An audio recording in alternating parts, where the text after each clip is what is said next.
অনেক গায়ে ভোরের হাওয়া তখনও কৃষকের লাঙলের ফলা ছয়নি, কলপারে তখনও লুটায়নি বধূর আঁচল, অথবা খোয়ারের দরজায় তখনও হাত পড়েনি গৃহকর্তীর।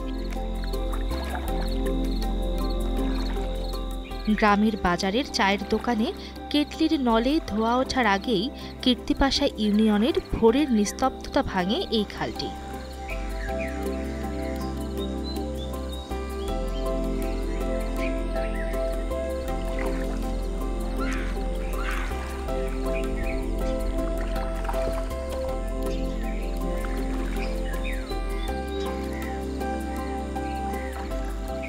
ভোর হতে না হতেই কীর্তিপাশা খালের বুকে বের হতে থাকে ছোট ছোট নৌকা। সবার গন্তব্য নিজ নিজ বাগানের দিকে।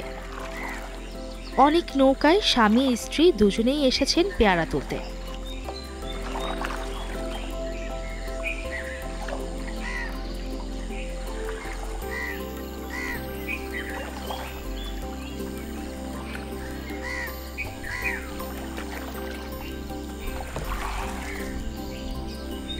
শঙ্কর হালদারও সকালে খালে ঘুরে ঘুরে তার বাগানের পেয়ারা পাড়ছেন। প্রায় প্রতিটি গাছেই পরিপূর্ণ পেয়ারা ধরে আছে। তার সাথে আমরাও বাগানের মাঝে ঢুকি। লম্বা কঞ্চির মাথায় জাল বেঁধে চলতে থাকে পেয়ারা পাড়ার কাজ। তার চোখ তখন প্রতিটি ডালের চূড়ায় পাকা এবং ডাসা দুই ধরনের পেয়ারাতেই। এ অঞ্চলের মানুষের জীবিকার অন্যতম উৎসও এই পেয়ারা। খুব ভোরে উঠা 5টা সাড়ে 5টা চা খাই, চা খাইয়া নৌকা উঠা বাগানে আসি। বাগানে এসে পেয়ারা পারি 8টা 9টা 10টা পর্যন্ত। তারপর পেয়ারা নিয়ে বাজারে যাই। 4-5 মণ পেয়ারা হয়। বাগান আছে 2 বিঘা। আমাদের এলাকায় যাদের বাগান নেই তারা পরেরটা কেনে, পরে পেয়ারা পারে বাগান কিনগা বা বদলায় পারে। খুব ব্যস্ততা, যেতে হবে হাটে। তাই তাকে আর দেরি না করিয়ে আমরা আরও একটু দেখার জন্য সামনে আগালাম।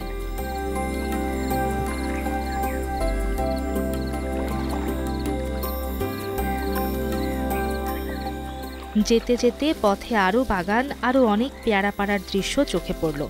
বাগানগুলো তৈরি হয়েছে শত শত বছর আগে। স্থানীয় কৃষকেরা জলাভূমিতে নালা কেটে পেয়ারার বাগান তৈরি করেন, যেখানে বৃষ্টির মৌসুমে খালের জোয়ারের পানিতে নালাগুলো ভরে থাকে। চাষিরা সেখানে ছোট ছোট নৌকা নিয়ে গাছ থেকে পেয়ারা সংগ্রহ করেন।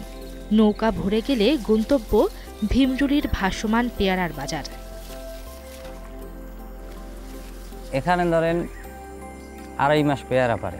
ধরেন জ্যৈষ্ঠ মাসে আপনার শেষের দিকে অল্প অল্প পেয়ারা পাওয়া যায়। আষাঢ়ের শেষের দিকে সবাই পেয়ারা বাগানে যায় এবং পেয়ারা পারে। এখানে ধরেন পলি পরে প্রতি বছর, এবং প্রতি বছর এই পেয়ারা গাছের গোড়ায় মাটি দেয়।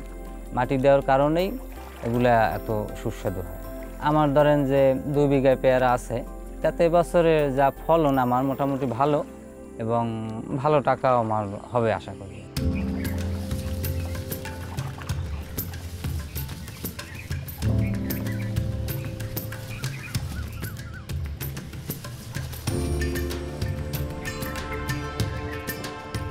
কথা শেষ হলে এবার আমাদেরও গন্তব্য ভাসমান পেয়ারার হাটের দিকে। যেতে যেতে দেখলাম অনেক নৌকার গন্তব্য তখন বাজারে। সকাল 10টার মধ্যেই শত শত নৌকা জমে ওঠে এই বাজারে।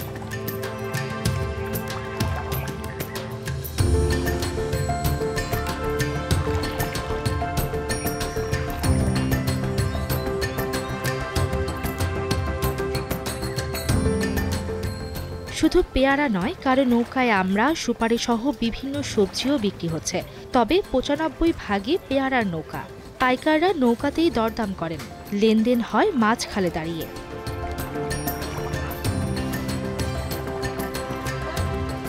মোকাম থেকে মহাজনের ট্রলার আসে পেয়ারা কিনতে। হাটে পুরুষদের পাশাপাশি নারীরাও আসেন। কেউ কেউ এখানে ঘুরতে আসা পর্যটকদের কাছে পেয়ারা বিক্রি করেন।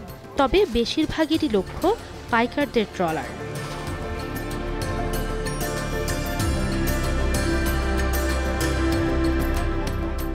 যে পেয়ারা কালকের বেশি 900 টাকা দর, আজকের 600 টাকা দর বলে। এখন দাম কম। দাম কম হলে তো বিক্রি করতে হবে আমাদের। এখন ঘুরিয়ে দেয় যেখানে বেশি কবে সেখানে বিক্রি করতে হবে। এই দাম না থাকলে অনেক কৃষকই মারা দেখতে পারতে না। ব্যাপারী বেশি হলে দাম বেশি ভালো থাকে, আর ব্যাপারী কম, দাম কমই যায়।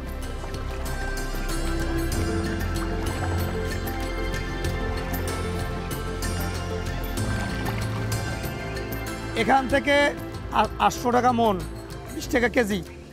তার গাড়ি কেরিন খরচা হয় 5 টাকা, 25 টাকা। ঢাকা নিয়ে কোনো সময় 30 টাকাও বেশি, 20 টাকাও বেশি, 25 টাকাও বেশি। কাঁচামাল রাখা দেওয়া যাবে না, বাজার দর বিক্রি করতে হইবে।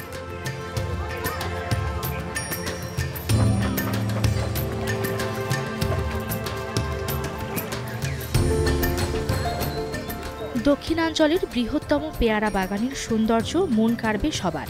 ঝালকাঠি থেকে 15 কিলোমিটার দূরে কীর্তিপাশা খালের উপর অবস্থিত এই ভাসমান পেয়ারা বাগান। জুলাই থেকে সেপ্টেম্বর পর্যন্ত চলে এই বাজার। তবে পেয়ারার বাজার জমে ওঠে জুলাইয়ের শেষের দিকে।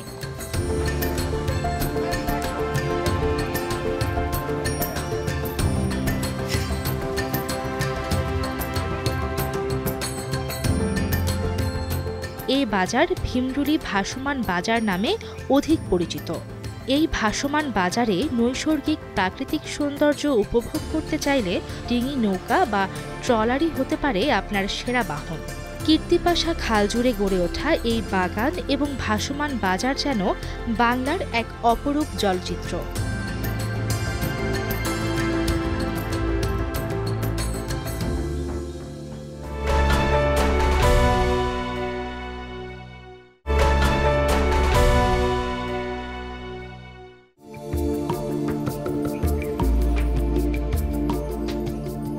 একসময় দেশের ব্যবসা বাণিজ্য ছিল নদীকেন্দ্রিক।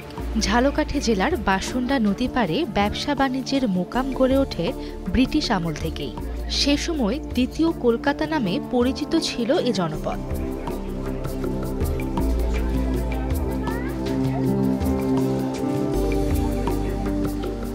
এই বন্দর দিয়ে বাসন্ডা নদী হয়েই তখন দেশের দক্ষিণ ও দক্ষিণ পূর্ব অঞ্চলে পণ্য আনা নেয়া করা হতো। তবে সে বাস্তবতা একেবারেই কমে যায়নি এখনো। বড় বড় নদীগুলোর ভোগ্য পণ্য ট্রলার যোগে এখান থেকেই পৌঁছে যাচ্ছে দেশের আনাচে কানাচে।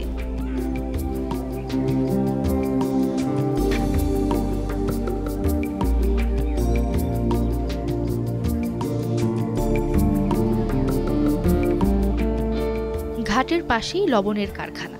এখানকার লবণ একসময় সারা দেশে পরিচিত ছিল। ব্রিটিশ আমলে এখানে এই শিল্পের সূচনা হলেও স্বাধীনতার পর তার ব্যাপক প্রসার ঘটে। মূলত নদীর তীরবর্তী এলাকা হওয়ায় জাহাজ কেন্দ্রিক যোগাযোগ ব্যবস্থার কারণে এই শিল্পের দ্রুত বিকাশ ঘটতে থাকে ঝালকাঠিতে। আমাদের পাশেই হচ্ছে সুগন্ধা নদী, বিষখালী নদী। সেখান থেকে বড় জাহাজ, আমরা লাইটার জাহাজ পর্যন্ত, আমাদের এই যে আমার সামনে বাসন্ডা খাল আছে সেখানে লাইটার জাহাজ আসে।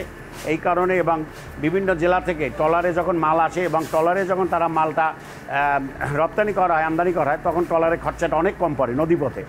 যার জন্য এই খরচাটা কম বিধায় এখনও ঝালকাঠি কিছু ব্যবসা আছে। একসময় পালতোলা সাম্পানে করে ঝালকাঠির বাসন্ডা নদীতে অপরিশোধিত লবণ আসত। সে সময় নদীর দুপার ভরে যেত সাম্পানের বহরে। এখনও চট্টগ্রাম, কক্সবাজার এবং বাগেরহাট জেলার অপরিশোধিত লবণ প্রথমে ঝালকাঠি আনা হয়। এরপর নানা প্রক্রিয়ায় লবণ শোধন করা হয় ঝালকাঠির লবণ মিলগুলোতে।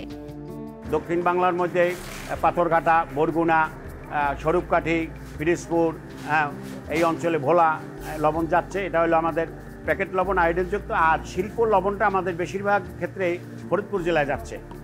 ফরিদপুর, ভাঙ্গা, মাদারীপুর, কানাইপুর, সাতরশি, আটরশি, বিভিন্ন জায়গায়, নগরকান্দা, কুষ্টিয়াও যাচ্ছে আমাদের এই লবণটা, যেটা আমরা হলুদ বস্তা শিল্পর জন্য তৈরি করি, 50 কেজি ওয়েট। সেই লবণটা যাচ্ছে আমাদের বিভিন্ন অঞ্চলে।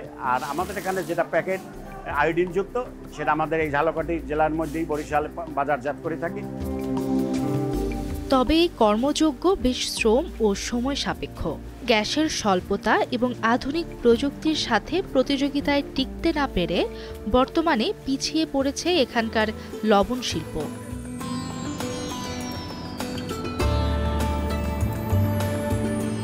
ঝালকাঠি শহরের বুক চিরে বয়ে গেছে দক্ষিণ অঞ্চলের গুরুত্বপূর্ণ একটি নৌ ট্রানজিট রুট, গাবখান চ্যানেল। বাংলাদেশের একমাত্র কৃত্রিম নৌপথ, যা বাংলার সুয়েজ খাল নামে পরিচিত।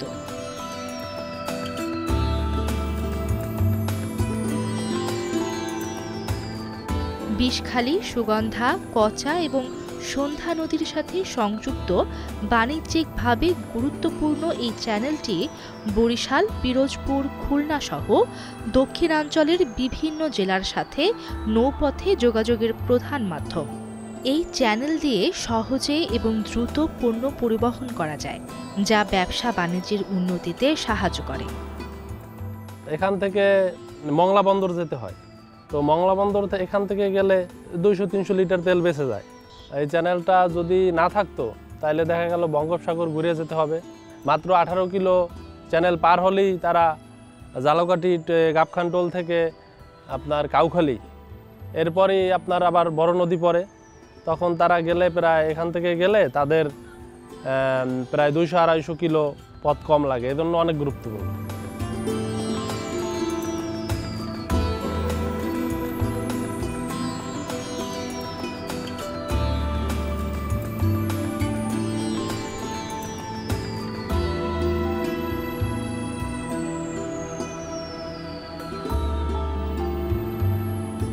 বাণিজ্যের এই আতুর ঘরে প্রাকৃতিক সম্পদের ঘাটতি এখন চোখে পড়ার মতো।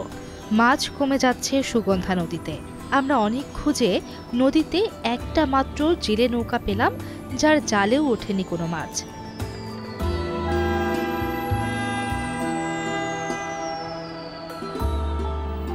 ঝালকাঠি নদী বন্দরের অবস্থা অনেকটা একই। আগে অনেক জমজমাট থাকলেও এখন এখানে নৌযানের আনাগোনা কমে গেছে অনেক।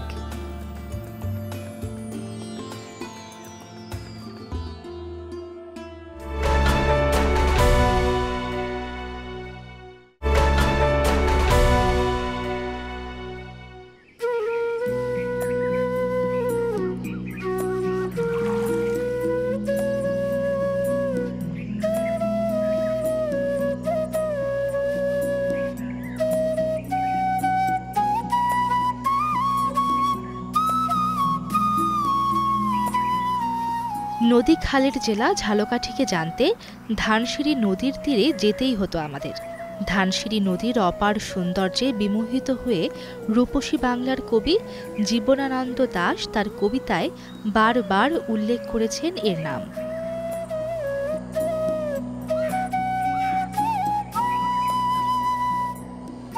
জীবনানন্দ দাশের কবিতায় ধানসিঁড়ির বর্ণনায় মুগ্ধ হয়ে অনেকেই মনে করেন এখানেই তার জন্ম। তবে গবেষকদের মতে এখানে তার জন্ম না হলেও এই নদীর সাথে রয়েছে তার আত্মার সম্পর্ক। জীবনানন্দ দাশের পৈতৃক ভিটি আমাদের বামনকাঠি গ্রামে, এটি রাজাপুর উপজেলার মধ্যে ঝালকাঠি জেলার একেবারে সীমানায়, এবং তার যে সেই বিখ্যাত নদী ধানসিঁড়ি, এই ধানসিঁড়ি নদীটি ঝালকাঠির সুগন্ধা নদী থেকে তার উৎপত্তি হইয়া এটি কাঠালিয়া জাঙ্গালিয়া নদীতে গিয়ে শেষ হয়েছে, যে জাঙ্গালিয়াকে উনি তার কবিতায় জলাঙ্গি বলছেন। এবং এখানে এই ধানসিঁড়ির পাশেই আরেকটা ছোট খাল আছে যেটাকে বলা হয়েছে রূপিসা, যেখানে তিনি বলছেন রূপসার ঘোলা জলে কিশোর এক সাদা ছেঁড়া পালে ডিঙা বায়। এটি অনেকে খুলনার রূপসা বলে, আসলে খুলনার রূপসায় কোনো ঘোলা জলও নাই এবং সেখানে কেউ ডিঙাও বায় না। এটি এই ধানসিঁড়ি থেকেই উঠে গেছে একটা ছোট্ট খাল, যেটাকে আমরা রূপিসার ঠোঁটা বলি, এবং রূপসার খাল, এই খালের কথাই বলছেন। এবং জীবনানন্দ দাশের কবিতায় উনি যেভাবে ধানসিঁড়িকে উপস্থাপন করছেন, তাতে যদি উনি 2, 10 বার 20 বার এখানে না এসে থাকেন তাহলে এটি কারো পক্ষেই সম্ভব না। উনি এখানে আসছেন এবং উনি এই নদী ধরে তখন কলকাতায় যেতেন। এই নদীটি বড় প্রশস্ত নদী ছিল এবং ওনার উপন্যাসে, ওনার গল্পে বারবার এই নদীর কথা ফিরে আসছে। এই নদীর পাড়ের চিলের কথা, শালিকের কথা, ডাহুকের কথা, এই নদীর সটিবন, এই নদীর হ্যানন্ডা বন, এইগুলিই সব উঠে আসছে ওনার কবিতায়। বাংলার রূপমুগ্ধ কবি জীবনানন্দ এতটাই প্রকৃতির প্রেমে মজেছিলেন যে বাংলার এই প্রকৃতির মাঝেই নিজেকে হারিয়েছেন বারবার, যে কোনো রূপেই হোক। আবার এখানে ফেরার স্বাদ ছিল তার। কবি জীবনানন্দ দাশের জন্মস্থান বরিশালে, শায়েস্তাবাদে, এটা লেখা আছে বইতে। এদিকের কিছু প্রবীণ মুরব্বীদের মত হইল কবি জীবনানন্দ দাশের বাড়ি হয়েছে বামনকাঠি। আর কতকের মত হয়েছে এই পারে একটা জায়গা আছে, ওটার নাম হলো ভাটারাকান্দা। এখানে আবার কতকের মত যে এই পারে তার বাবার বাড়ি, ওই পারে তার মামা বাড়ি। জীবনানন্দ দাশ তার কবিতায় রূপসী বাংলায় যে লিখেছেন যে আবার আসিব ফিরে ধানসিঁড়িটির তীরে এই বাংলায়, হয়তো মানুষ নয় শঙ্খচিল শালিকের বেশে। তার যে চাওয়া, তার যে পাওয়া, যে সে দ্বিতীয় জন্মে এভাবে আসবেন এখানে, সে এখানে সন্ধ্যার পরে পেঁচা আমরা দেখতে পাই, তার কবিতায় পেঁচার উল্লেখ আছে, শালিকের কথা উল্লেখ আছে, সে শালিকগুলোও আমরা দেখতে পাই। আর চিল তো মাঝে মধ্যে এই গাছই থাকে। তারপর হাঁস তো এই নদীতে অনেক সময় হাঁস থাকে। ধানসিঁড়ি নদীর কিনারে যেভাবে আসতে চাইছেন, কাকের কথা উল্লেখ আছে, অনেক সময় অনেক কাক আসে এখানে। বেশ তার চাওয়া পাওয়াটা মনে হয় পূরণ হয়ে গেছে। এটা আমি মনে করি যে উনি যেভাবে আসতে চাইছেন ওনার ধর্ম অনুযায়ী, সেভাবে তার চাওয়া পাওয়াটা পূরণ হয়েছে।